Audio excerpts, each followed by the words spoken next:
Hello everyone, this is my mini blog day 2। তো আজ ছিল আমার কলেজকে নিয়ে একটি ভিডিও। তো সচরাচর আমি কলেজকে নিয়ে কোনো রকম ভিডিও করিনি বা ভিডিও পোস্টও করিনি। তো আজ বহুদিন বাদে আমি কলেজে যাচ্ছি, তো ভাবলাম যে একটা কলেজকে নিয়ে ভিডিও করা যেতেই পারে।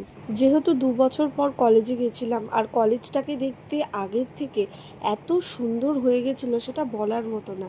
মানে 2 বছর পর কলেজে গিয়ে আমার মনটা যে এত খুশি হয়ে গেছিলো সেটা বলার মতোই না।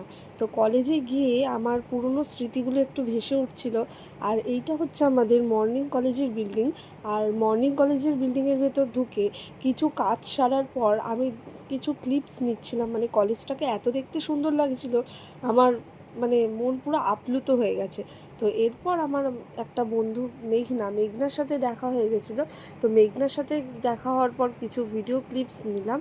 তো দেন আমি আমার ম্যামের সাথে, মানে কলেজের সবচেয়ে যে প্রিয় ম্যাম, তার সাথে দেখা করে কলেজের বাইরে থাকা একটা কচুরির দোকান থেকে কচুরি খেয়ে বাড়ি ফিরলাম। তো বাড়ি ফিরে সাথে সাথে ফ্রেশ হয়ে পড়তে বসে গেছিলাম, কারণ সামনেই আমার এক্সাম। আর এক্সামে তো আমাকে ক্র্যাক করতেই হবে। তো পড়ার পর আমি এই গল্পের বইটা পড়ছিলাম। এখন টাটা।